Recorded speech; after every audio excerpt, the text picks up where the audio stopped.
Hello guys, ఈరోజు మా wedding anniversary. నేను మా ఆయనకైతే సర్ప్రైజ్ ప్లాన్ చేశాను. మీరు నా వీడియోస్ అని ఇన్స్టా ఫాలో అవుతూనే ఉంటారు కదా. సో బర్త్డే కానీ యానివర్సరీ కానీ నేను ఏదో ఒక సర్ప్రైజ్ డిఫరెంట్గా ప్లాన్ చేస్తాను. ఈరోజు ఏం ప్లాన్ చేశాను మా ఆయన అయితే అస్సలు గెస్ట్ చేయలేరు. ఈవినింగ్ కొంచెం ఫన్నీగా వీడియో షేర్ చేద్దాం అనుకుంటున్నా. మా ఆయన కొంచెం సపోర్ట్ ఇస్తే చూడాలి ఏం సపోర్ట్ ఇస్తారో. ఈ గిఫ్ట్ ఈ కవర్లో ఏముంటుందో మీరు ఒకసారి గెస్ట్ చేయండి, చూద్దాం. కమెంట్ చేయండి ఏముంటుందో ఈ కవర్లో అని చెప్పి.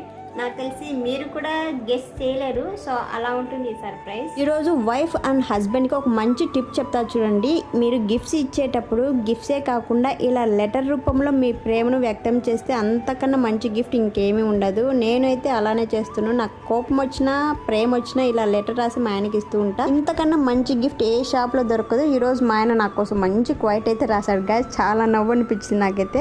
భారీగా వచ్చి నా జీవితాన్ని అందంగా మార్చేసావు అనే ఒక క్వైట్ నాకు చాలా నచ్చేసింది.